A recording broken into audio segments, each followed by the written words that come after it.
Dice el versículo 1, ojalá me toleraseis un poco de locura. Sí, toleradme. No soy yo el que está diciendo esto, sino Pablo, ¿ok? Por si acaso.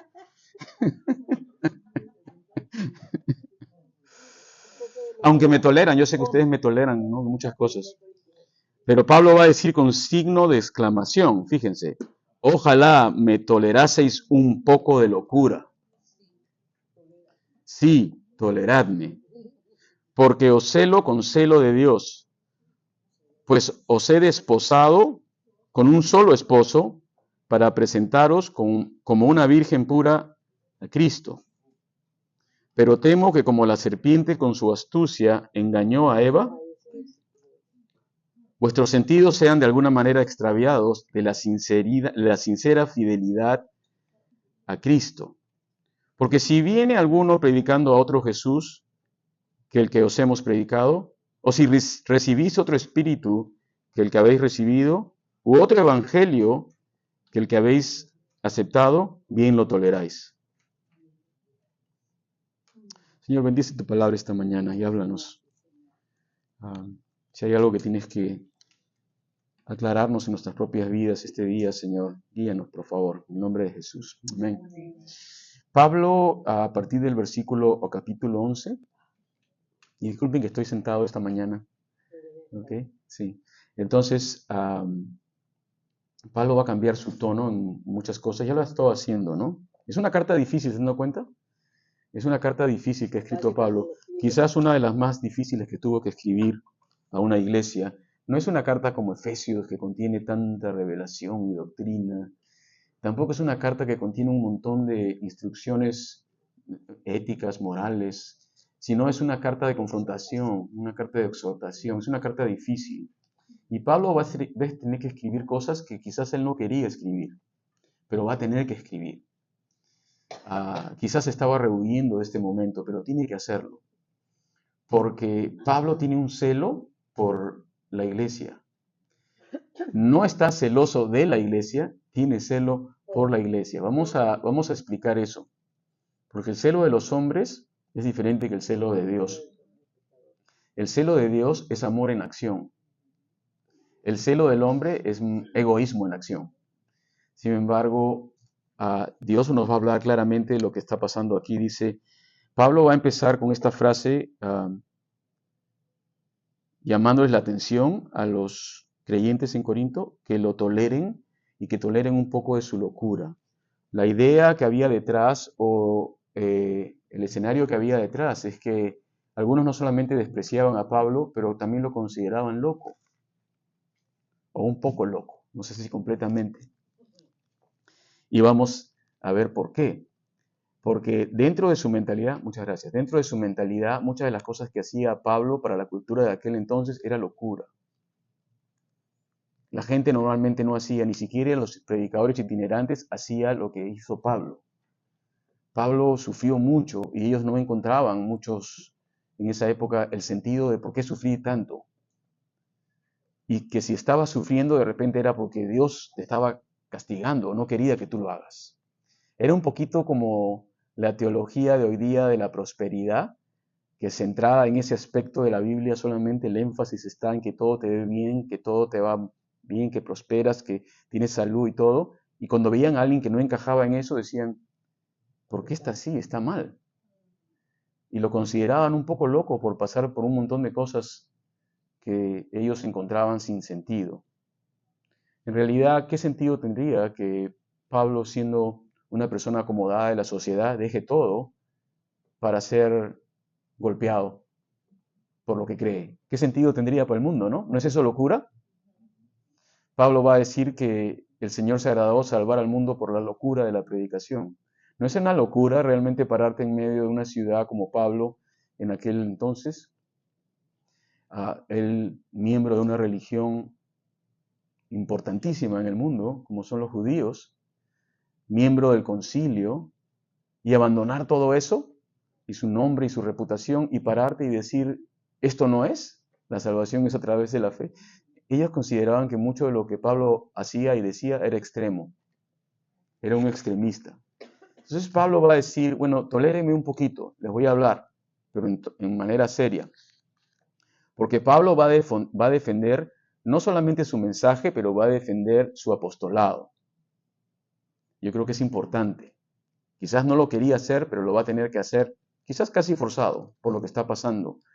Algunos dirían de mala gana, pero a veces es necesario decir las cosas.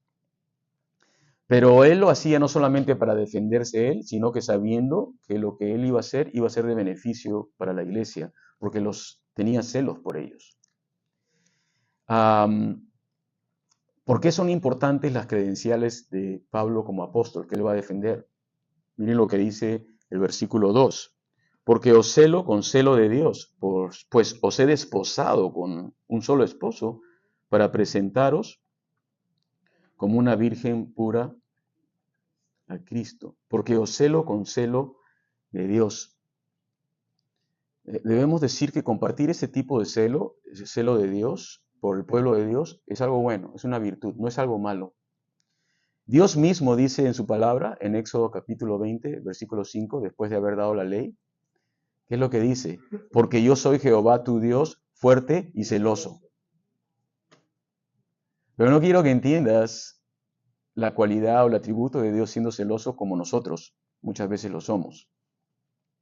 Porque como dije al principio, el celo que Dios tiene por nosotros es el reflejo de su amor en acción por nosotros. Está interesado por nosotros. No va a permitir que nada nos aleje de Él. No va a permitir que nada nos lleve lejos de Él. Por eso tiene ese celo, que es un celo santo. Él se rehúsa a compartir el corazón del ser humano que ha creído en Él con cualquier otro rival. No lo va a compartir. Y es donde entra el celo del Señor por su pueblo. Porque costó bastante la salvación, como para decir, no importa, que se vayan. No, costó la sangre de su Hijo, por lo tanto, son propiedad importante de Dios y Él los va a celar, o nos va a celar. No es como nosotros, que puede ser fundado ese celo en egoísmo o inseguridad, o puede haber una justificación también para cierto celo humano, pero es diferente el de Dios. ¿Y por qué lo digo esto? Porque Él sabe que nuestra lealtad hacia Él, de nuestra lealtad hacia Él, mejor dicho, depende también nuestras propias decisiones morales. Si yo soy fiel a Dios y Él sabe que soy fiel a Él, entonces mi vida va a estar en orden. Pero si yo comienzo a apartarme de Él, Él sabe que mi vida se va a desordenar. Así que aclarando, Dios no está celoso de nosotros. Dios no está celoso de nadie. Sería algo absurdo, ¿no? Él tiene celo por nosotros, ¿no? Es una preocupación por la santidad, la integridad, la pureza de la iglesia y cómo vivimos nuestra vida. Y por eso sí tiene celo. Por eso está la Biblia escrita, ¿no? Para corregirnos en tantas áreas de nuestro caminar. Y Él va a rehusar que alguien extraño venga y tome a su esposa y se la quiera llevar para otro lugar. Como tú también como esposo o esposa harías lo mismo, ¿no?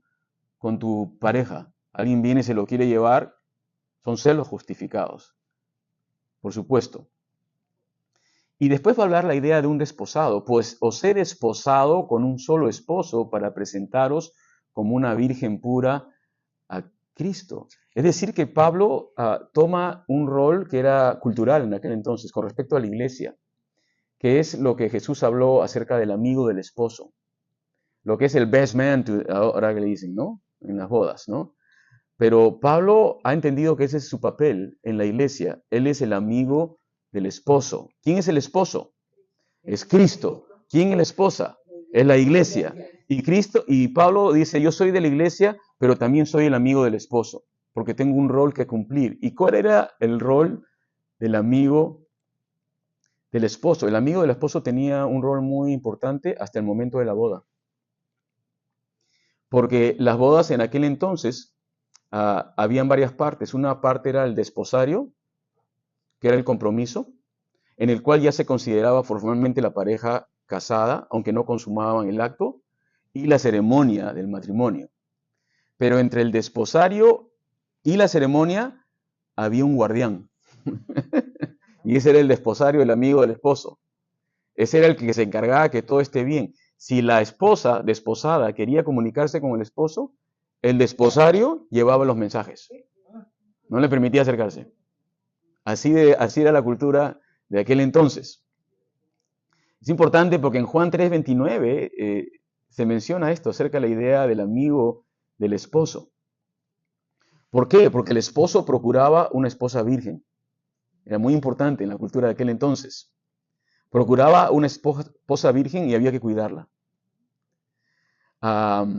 Y el desposario o la persona a cargo de eso era el amigo del esposo. Y era el que iba a dar testimonio al final de que todo estaba bien y que podía proceder la boda. ¿Se acuerdan cuando vino a María a contarle a José, que estaba embarazada? Seguramente que José dijo, ¿y dónde está mi mejor amigo? ¿Qué pasó con mi mejor amigo? No me contó esto, porque no había nada que contar, porque era fruto del Espíritu Santo. Pero entienden la idea del mejor amigo del esposo. Había una cuestión cultural. Y Pablo se va a presentar y va a decir, yo soy esa persona, Dios me ha elegido a mí para cuidarles, para presentarles delante del esposo como una virgen pura hacia Cristo. Y por eso yo voy a hacer mi trabajo. Y por eso él tenía que escribir estas cosas. ¿Entienden? Que en realidad es, creo, el rol de un pastor, ¿no? Él le ocuparse que la iglesia sea pura, como una virgen pura para ser presentada delante del Señor, el día que estemos delante de Él.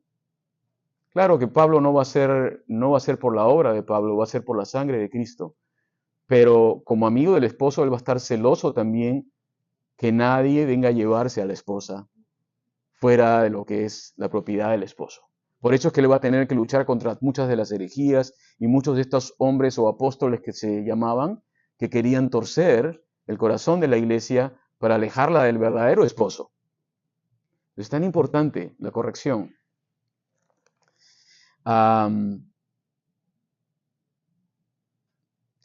Otro dato interesante. Si alguien durante el tiempo del desposorio era infiel, era considerado adulterio, aunque todavía no se habían casado en la ceremonia, y eran adúlteros. Entonces ahora ponte a pensar con respecto a la iglesia. Si la iglesia no permanece fiel, se convierte en una iglesia adúltera, no presentable todavía, y tiene que ser corregida. No quiere decir que tiene que ser descartada, porque en aquel entonces los hombres podían darle carta de divorcio por decir esta mujer no es pura y la enviaban de regreso a sus papás. O de repente decían, esta mujer no sabe cocinar y la mandaban, así hacían. Literalmente era así. Por cualquier pretexto, la mandaban de regreso a sus padres. Se salvaron, hermanas.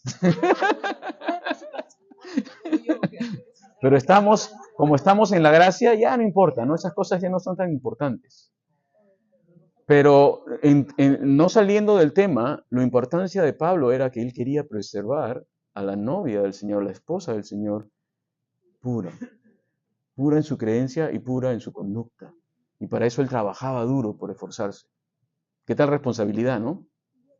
Porque el Señor un día, cuando se presenta a la esposa, si habían problemas, iba a llamar al Señor y decía, oye, mi amigo, ¿qué hiciste? ¿No cuidaste a la esposa? Mucha responsabilidad. Dice, pero temo que vuestros sentidos sean de alguna manera extraviados de la sincera fidelidad a Cristo. ¿Se dan cuenta? Pablo estaba sintiendo como el amigo del esposo que estaban volviéndose infieles en la iglesia. Y esto era porque probablemente no lo consideraban a él como el amigo del esposo, no lo consideraban a él como un apóstol importante. Habían otras personas que eran más importantes y que les estaban trayendo enseñanzas que los estaban apartando del esposo. Y una de las cosas era que estos maestros o apóstoles, entre comillas, despreciaban mucho el ministerio de Pablo. Decían, ¿quién es este Pablo? ¿De dónde salió este señor? Y ¿se acuerdan la vez pasada la debilidad que proyectaba Pablo físicamente? Jugaba mucho. Para los judíos era importante una buena presencia, ¿no? Hablamos eso en Isaías. Cuando apareció el Señor, Isaías 53 dice, y lo vimos, pero sin nada ah, atractivo, para que no le deseemos por la parte atractiva. Pablo también era un poco así, ¿no? Pablo no era muy imponente físicamente y muchos despreciaban su aspecto físico y también su habla. Como él hablaba, no era muy elocuente. Recuerden que Corintios es parte de lo que es Grecia y era muy importante la elocuencia, porque era la tierra de los filósofos. Muchos consideraban que Apolo era el mejor de los apóstoles. Había ¿no? Dentro de le llaman apóstol también, pero importante Apolo. Y Apolo era un gran orador, dice la palabra de Dios en el libro de Hechos.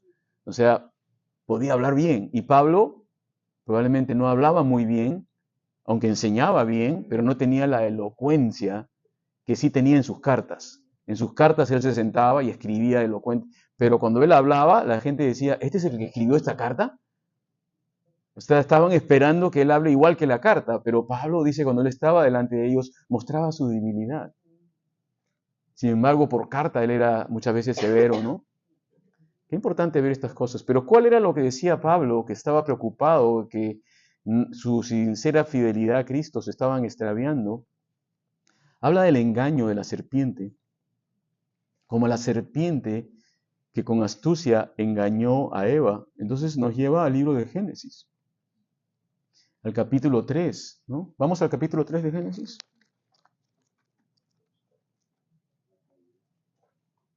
¿Qué tiene que ver esto con lo que está pasando en Corintios? Dirán, ¿no? Capítulo 3, versículo 1.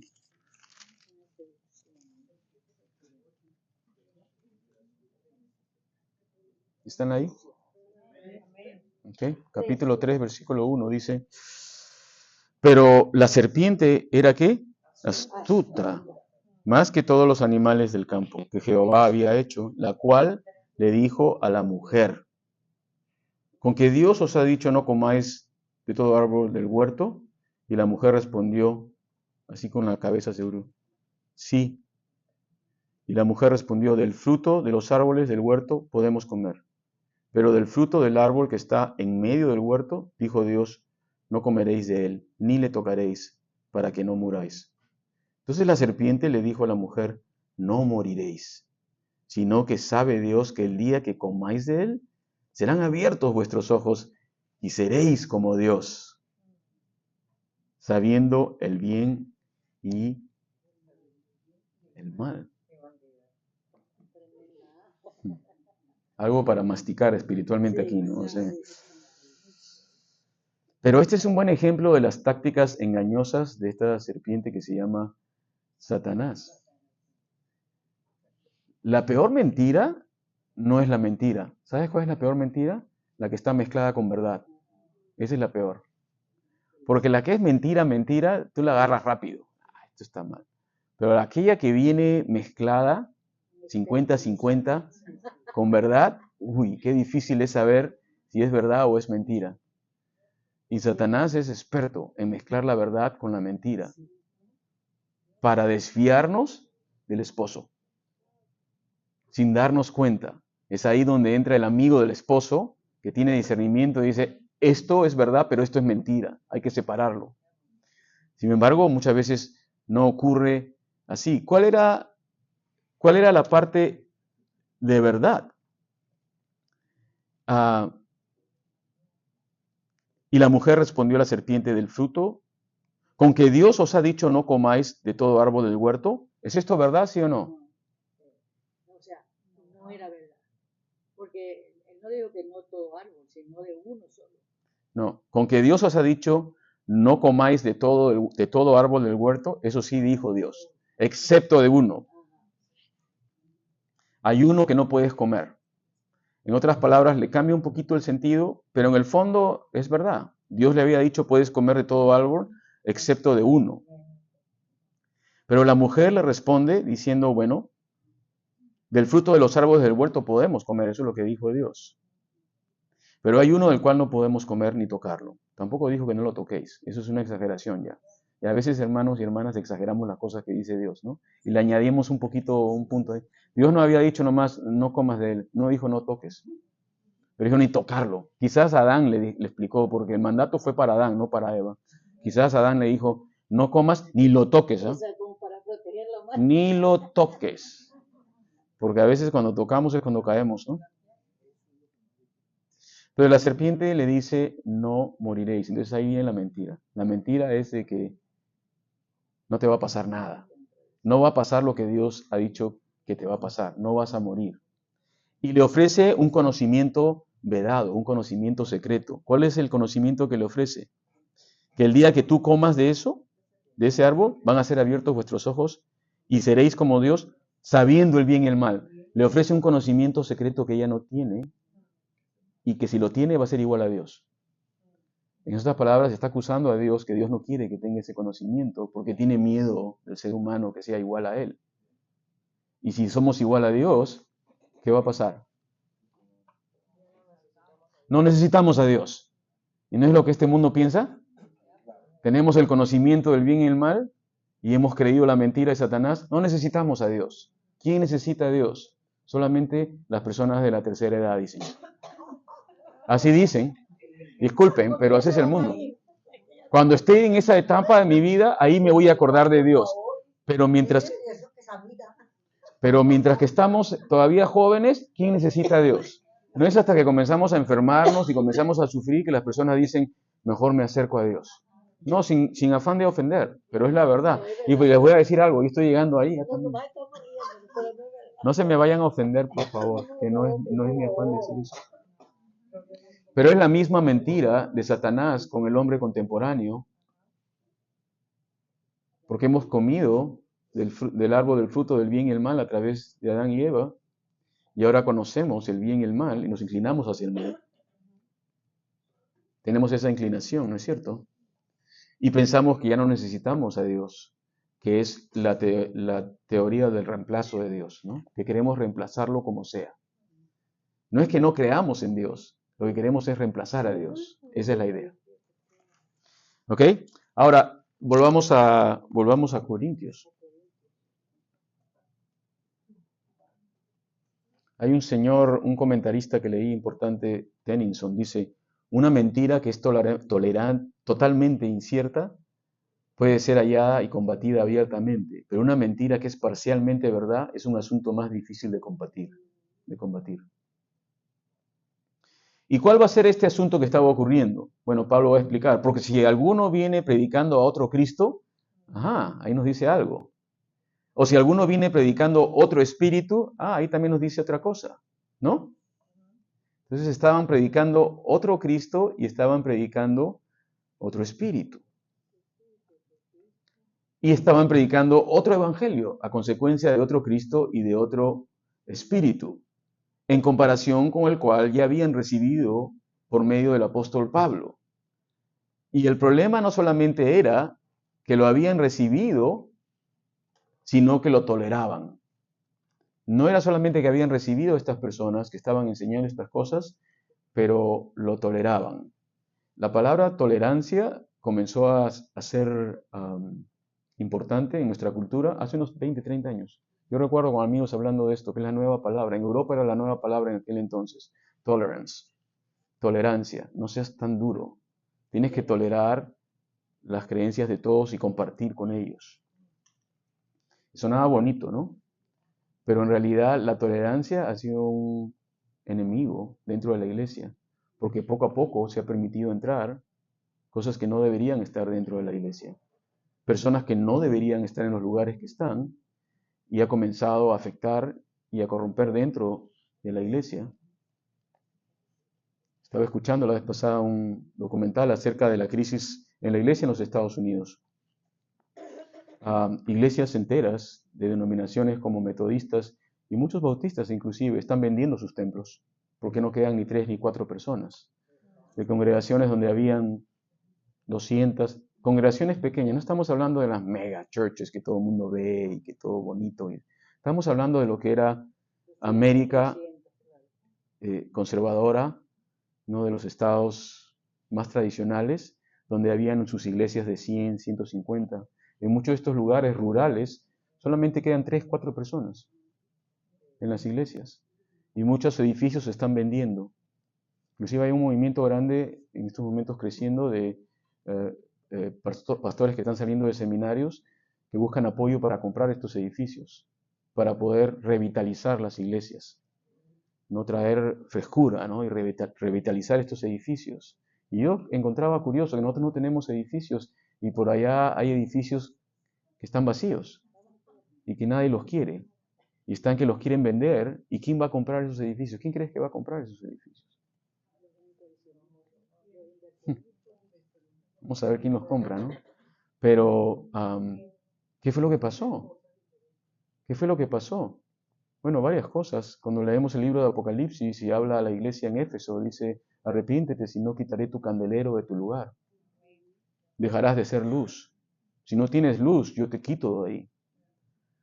Así que Pablo estaba muy, muy preocupado, porque él sabía las consecuencias de lo que podía pasar al permitir que otro evangelio, otro Cristo, otro espíritu, otro evangelio, y el evangelio que Pablo predicó es un evangelio muy claro, ¿no?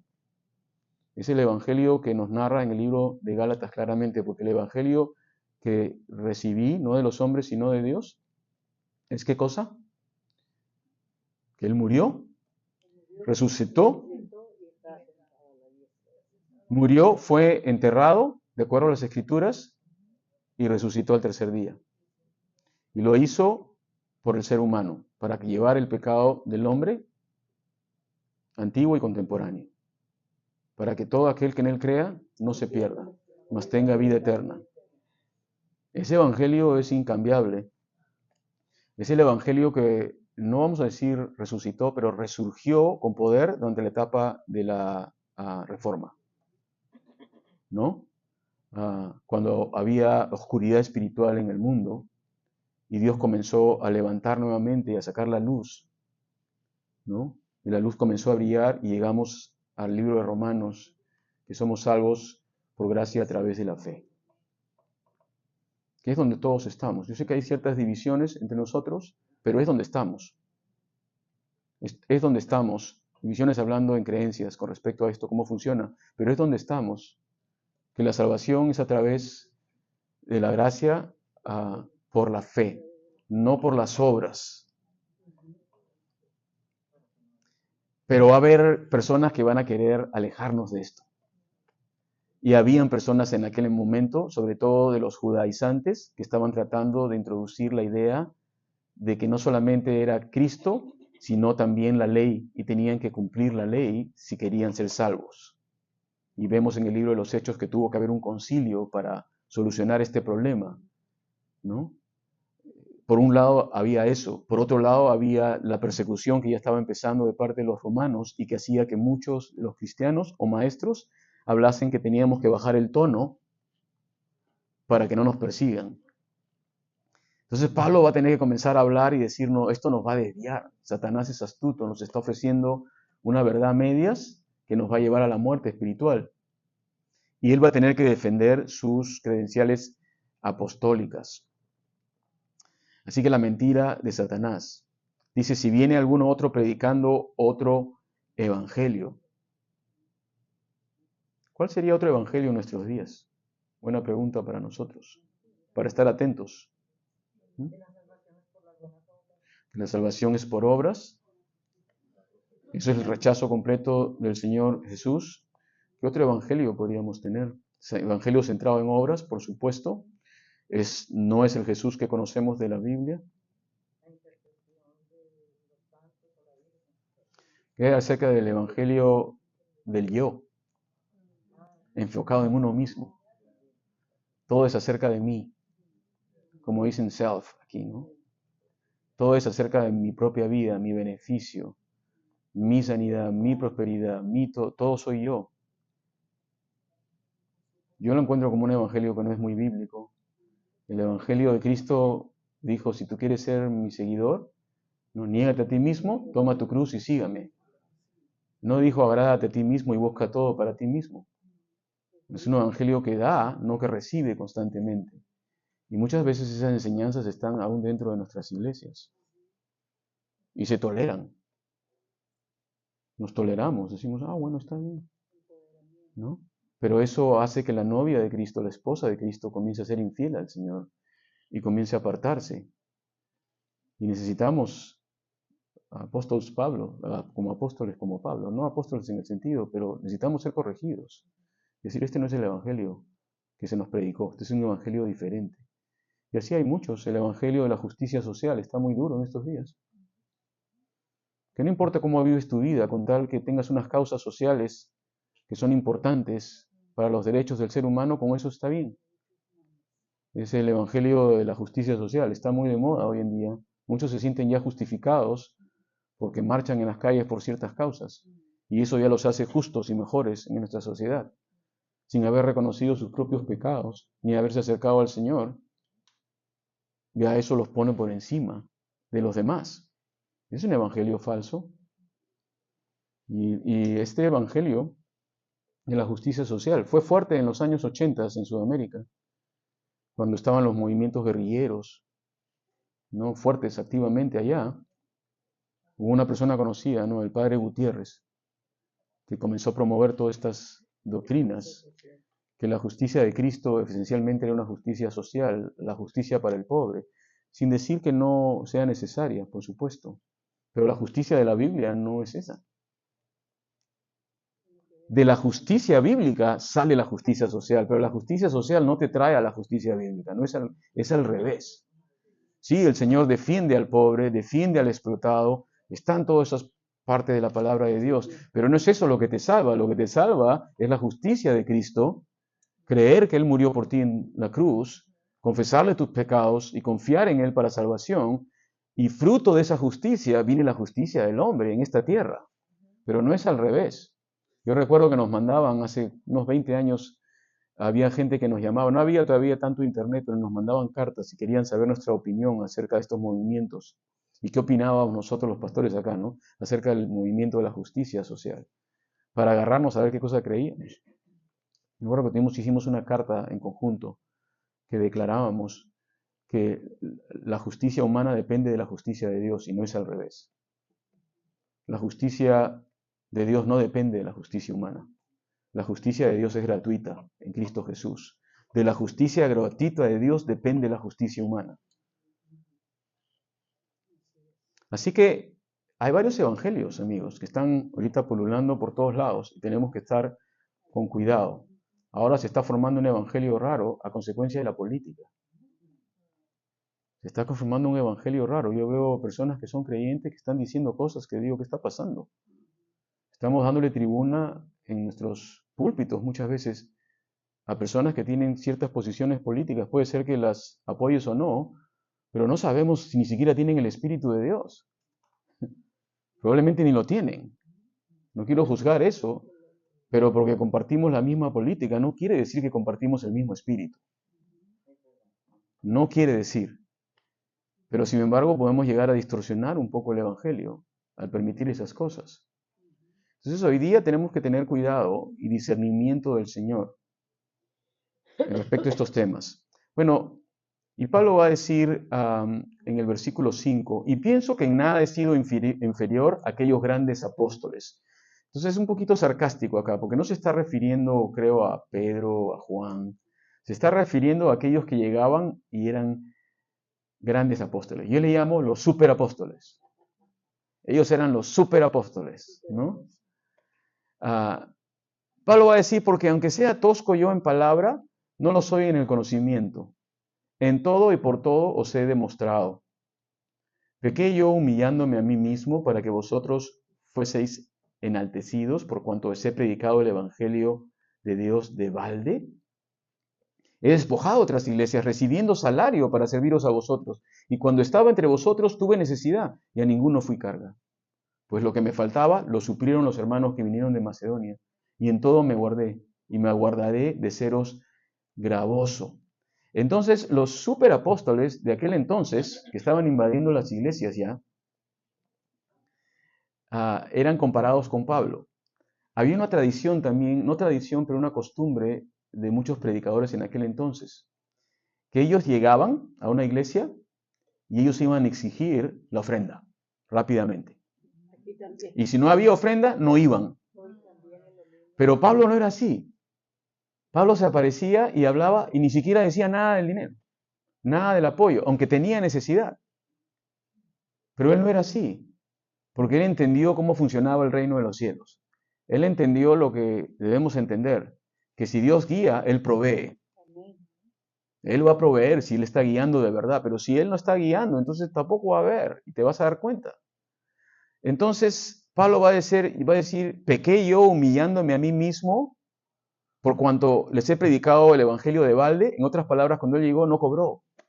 No dijo, oye, hermanos, una ofrendita. No dijo nada de eso. Simplemente él esperó en la misericordia de Dios.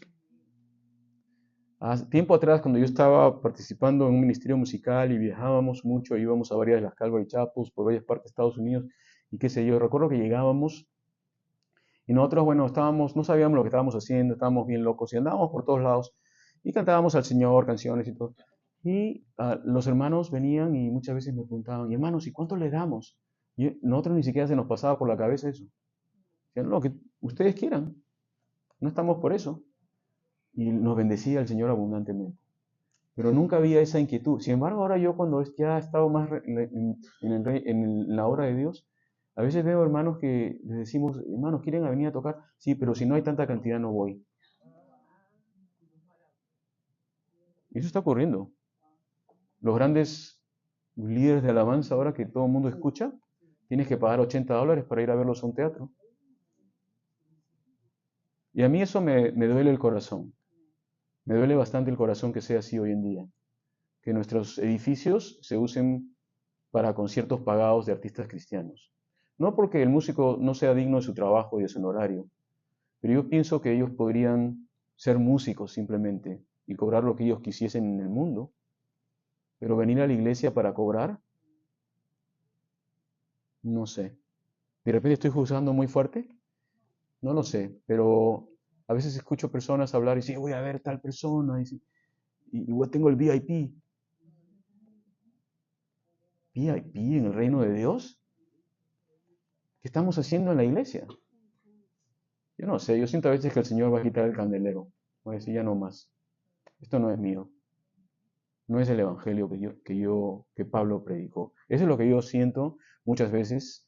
No quiero ser tan duro, porque algunos de repente tienen el corazón bien. Yo sé que mucho de lo que es la música cristiana en estos días está manejada por intereses de no cristianos, ¿no? Una vez el pastor Chuck contó una historia bien triste, pero graciosa. Habían organizado un evento evangelístico y habían traído algunos artistas cristianos, les llaman, ¿no? A que canten y toquen y todo eso, hagan la música. Y le habían llamado a unos que eran bien conocidos para traer gente, ¿no? Porque eso es lo que hacen, ¿no? Para traer gente traen gente conocida. Clientes, ¿no? Y vino y lo que pasó fue que las personas que estaban encargadas de ese evento no hicieron una buena promoción. No vino nadie. O había poca gente. No había mucha gente, no estaba lleno el auditorio. Y entonces ya comenzaron el evento, todo. Y este artista no llegaba. Entonces le preguntaron dónde está. Vino su manager y dijo, está en el hotel. Pero dijo, si el sitio no está lleno, él no va a venir. Entonces le dijeron al pastor Chuck, de esa persona dice tal. ¿Sí? ¿Quién es? Oh, ok. Tráeme la chequera. Le hizo el cheque. ¿Cuánto quiere? Tal. Mándale el cheque, que no venga. No lo queremos. Dale su cheque. Pero ya no vendes. No te apareces aquí. Que se vaya de frente al avión, donde se quede en el hotel, no importa. Pero ya no te apareces por aquí. Necesitamos ese espíritu nuevamente. No ser firmes en las cosas del Señor, ¿no? Porque no es así, pues. No, sin embargo, hoy día en nuestra sociedad es tan consumista que hemos metido el consumismo dentro del reino de Dios de una manera exagerada, pienso yo. Todo lo monetizamos, porque no es la palabra contemporánea, monetizar todo. Y creo que estamos exagerando al monetizar la creencia, o monetizar la religión, si quieren llamarlo así. Todo está a la venta. Todo se tiene que vender. No sé qué diría Pablo si estuviese aquí, ¿no? Como amigo del esposo, ¿qué diría? ¿Qué estamos haciendo, no? Tengan cuidado. Ahora, discúlpenme si ustedes tienen piensan un poco diferente en este aspecto. Quizás yo tendría que pensar más. pero tolérenme un poco esta mañana, ¿ok? ¿Me pueden tolerar un poco? Muéstrenme un poco, no, denme un poquito de espacio, ¿no? Para decir algunas cosas. Así que los superapóstoles estaban criticando a Pablo que él, mira, predica el evangelio de balde, ni siquiera es un pobretón. Pero Pablo va a decir, yo despojé a otras iglesias porque yo no quería hacerles carga a ustedes. ¿Y sabes a quiénes me estaban apoyando? Los pobres de Macedonia, los del norte, porque eran pobres y los del sur eran ricos. Los pobrecitos de Macedonia, ellos me estaban apoyando y yo no quería hacer carga para ustedes. Pequé de ser muy humilde. De repente debía haber sido más como ellos y decir, bueno, ¿y dónde está mi ofrenda? Pero Pablo no quiso hacer eso. Así que Pablo se va a comenzar a comparar, está obligado con ellos, con los grandes apóstoles que estaban llegando. Pablo va a decir que él era tosco de palabra, entonces estamos ahí viendo que no tenía mucha elocuencia, como era la forma de los superapóstoles, seguramente que eran muy educados en la palabra. Pero también él va a decir que él había demostrado su conocimiento. Yo conozco, tengo el conocimiento del Señor y lo he demostrado. Y no lo va a querer demostrar nuevamente para sentirse orgulloso, sino porque va a defender su ministerio. Qué fuerte esa palabra, ¿no? He despojado a otras iglesias, recibiendo salario para serviros a vosotros.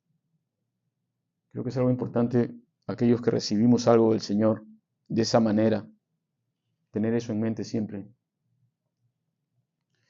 Así que los hermanitos de Macedonia estaban ahí. ¿Y por qué? Versículo 10. Por la verdad de Cristo que está en mí, que no se me impedirá esta mi gloria en las regiones de Acaya. ¿Por qué? Porque no os amo, Dios lo sabe, mas lo que hago lo haré aún para quitar la ocasión de aquellos que la desean, a fin de que en aquellos en que se glorían sean hallados semejantes a nosotros. Porque estos son falsos apóstoles. ¿Se dan cuenta? No está hablando de Pedro, de Juan, de ellos, está hablando de los superapóstoles. Pero él le llama falsos apóstoles, obreros fraudulentos, que se disfrazan como apóstoles de Cristo. Y no es maravillas, porque el mismo Satanás, y lo nombra por segunda vez en estos pasajes, se disfraza como ángel de luz. Así que no es extraño si también sus ministros se disfrazan como ministros de justicias, cuyo fin sea conforme a sus obras. Entonces, Pablo les llama la atención y les dice, bueno, estos superapóstoles no son lo que ustedes piensan. Y esto es como obra Satanás, porque miren, hay varias maneras en que la Biblia describe a Satanás. En el libro de Génesis, ¿cómo se le llama? La serpiente, ¿no? Pablo, cuando habla acerca de nuestro enemigo, ¿cómo lo llama? León rugiente. Pero cuando Pablo le dice a los corintios, ¿sabes cómo le llama? Ángel de luz. Ahora, cuando viene la serpiente, tú te das cuenta, ¿no? Porque es una serpiente. Cuando viene un león rugiente, tú te das cuenta, porque es un león rugiente. Pero cuando viene un ángel de luz, dices, oh, un ángel de luz. ¿Se dan cuenta el peligro? Si es la serpiente, te vas a dar cuenta rápidamente. Es una mentira abierta de Satanás, no creo. Si viene el león rugiente con un ataque espiritual, te vas a dar cuenta que es el enemigo. Pero cuando viene disfrazado de un ángel de luz y ese espíritu de seducción está vivo, nos dejamos seducir por cualquier cosa. ¿Y saben por qué? Porque no conocemos este libro. No conocemos este libro y nos dejamos seducir por cualquier cosa. Un predicador escocés dijo algo que es importante cuando le preguntaron su opinión acerca del cristianismo en los Estados Unidos. Tolérenme un poco, ¿ok? Pero dijo esto, él dijo, el cristianismo en Estados Unidos tiene 5.000 millas de ancho, pero 2 centímetros de profundidad. Está en todo el país, pero es así de profundo. Nos dejamos llevar por cualquier corriente rápidamente. Si estás en una iglesia que enseña la Biblia, eres bendecido y aprecia que se enseña la Biblia, porque en muchas iglesias la Biblia es el libro secundario.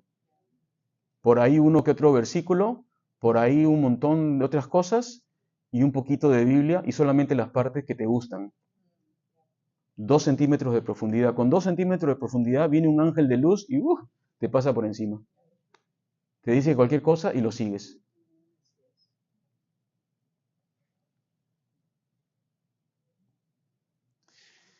Bueno, vamos terminando. Así que Pablo va a hablar acerca de esto y va a decir, mas lo que hago lo haré aún para quitar la ocasión de aquellos que la desean. En otras palabras, Pablo va a decir, yo no me voy a rendir, voy a seguir, porque estos son falsos apóstoles, obreros fraudulentos, que se disfrazan como apóstoles. El mismo Satanás se disfraza como ángel de luz. Entonces puede aparecer con una buena apariencia, pero tienes que juzgar lo que está detrás. Y si tienes un buen conocimiento del Señor como lo que tenía Pablo, te vas a dar cuenta, este apóstol no se me pasa. Aún ni la palabra apóstol se me pasa hoy en día, ¿no? Cuando ya me hablan de apóstol, ya me comienzan, el estómago se me mueve. Sí. A veces yo he recibido tarjetas que dice apóstol tal, en la tarjeta dice apóstol tal, ¿no? Y cuando me han pedido mi tarjeta he tenido que escribir mi nombre en una servilleta y dárselos, con mi teléfono, que seguramente cuando salieron la botaron a la basura, ¿no? Porque no servía para nada. Pero ellos me han dado una tarjeta que dice apóstol tal. Y digo, uy, no quiero ser tan duro, ¿no? Bueno, no sé. Así que es muy fácil para todas las personas ser atraídos por la imagen y la apariencia de alguien que parece real. Alguien vestido de blanco y moviendo sus manos y todos están en el piso tirados. Y todos estamos ahí, oh, wow, este es el poder de Dios. ¿Sabes por qué piensas eso? Porque tienes 2 centímetros de profundidad. Y porque Satanás viene como ángel de luz y te engaña rápidamente. Y porque muchas veces estas personas ni se dan cuenta que están siendo usadas por el enemigo. Y tú puedes decirme que un pastor no puede ser usado por Satanás. Sí, sí puede ser usado. Porque el Señor le dijo a Pedro, apártate de mí, Satanás, porque no pones la mira en los ojos de Dios. Y cuando hombres que hablan de parte de Dios no ponen la mira en las cosas de Dios, pueden ser usados por Satanás. Y son usados. Y así pasa. Y sin profundidad. Así que, ¿qué preferimos? ¿La serpiente engañosa, el león rugiente o el ángel de luz? Ninguno. Ninguno. Ninguno. Y aún más, si tienes discernimiento te vas a dar cuenta porque el engaño fatal es el ángel de luz. Ese es el que trae el engaño fatal. Ese es el que trae el último mordisco que te va a dejar ya te va a dejar pero como loco, ¿no? Más loco que Pablo vas a quedar. Así que él va a decir, y termino, que nadie me tenga por loco, ahí estamos hablando. O de otra manera, recíbame como al loco. Póngame la camisa de fuerza, para que yo también me gloríe un poquito. Lo que hablo no lo hablo según el Señor, sino como en locura, con esta confianza de gloriarme. Puesto que muchos se glorían según la carne, yo también me voy a gloriar, porque de buena gana me toleráis a los necios, siendo vosotros cuerdos. Pues toleráis si alguno os esclaviza, si alguno os devora, si alguno toma lo vuestro, si alguno se enaltece, si alguno os da de bofetadas. Habían apóstoles o superapóstoles que estaban haciendo lo mismo que hacen en estos días. Trasquilaban a las ovejas. Y ellos felices. Aleluya. Y felices, se dejaban trasquilar. Estaban esclavos de enseñanzas que no son bíblicas, estaban siendo devorados, probablemente económicamente y otras cosas, ¿no? Y ellos no decían nada, hasta dice que los agarraban a bofetadas. Yo no sé qué tipo de servicios eran esos en que el pastor abofeteaba a la gente, pero literalmente eso es lo que dice. Que probablemente si tú estabas en pecado, te llamaban a un costado y te bofeteaban. ¿Y cómo respondían ellos? Aleluya. Una total manipulación del Evangelio de Cristo. Y si pudiéramos nosotros estudiar la historia de la iglesia, porque eso fue lo que dio lugar a etapas oscuras de la iglesia, cuando los líderes tomaron un rol que ellos no deberían nunca haber tenido y se armaron jerarquías religiosas. ¿No ocurrió eso en la Inquisición? Sí. Que hombres que decían tener la autoridad mandaban a otros a matar. Entonces las bofetadas no eran mucho. Ahora, nosotros no damos bofetadas, les voy a advertir. Eric, por favor, hermano, contrólate. Aunque el Eric me dice, aunque a veces tengo ganas, dice. No, mi Eric es... No, pues más tranquilón el hombre no puede ser, ¿no? No puede ser. Y Bernardo. Pero dice, ustedes toleran y lo reciben con gozo. y dicen que esto es de Dios. Esto no es de Dios. No es de Dios. Si alguien te trasquila en tu vida, si alguien te manipula y quiere decir con quién te tienes que casar y cuánto tienes que dar y a quién tiene, olvídate, eso no es de Dios. Eso es manipulación usando el nombre de Dios. Eso no es de Dios. Nunca va a ser permitido eso de Dios, al menos mientras que yo esté acá de pastor, eso no es de Dios. Y si alguien viene después y quiere hacer otra cosa, bueno, ustedes salgan corriendo, pero esto no es del Señor. No me importa quién lo diga, no me importa qué tan vestidos estén, qué bonitos sean, qué altos sean, y todo eso, eso no es del Señor. Que no se dejen manipular, por favor. ¿Ok? Amén. Vamos a quedarnos ahí, porque la próxima semana vamos a hablar ahora de que Pablo va a hablar ahora de su testimonio personal y va a poner sus credenciales como apóstol. Lo cual era algo que la gente en Corintio y muchos de estos superapóstoles pensaban que era ridículo, pero Pablo lo va a defender abiertamente. Amén. Señor, gracias por tu palabra nuevamente. Le damos la gloria, la honra, Señor. Y Padre, gracias que hubieron personas como Pablo, como Pedro, como Juan, apóstoles verdaderos que fueron llamados por ti, Señor, para ser los amigos del esposo, para ser aquellos que se ocupaban en mantener a una esposa limpia y pura, para presentarla de una manera agradable delante de ti el día que estemos en tu presencia, Señor.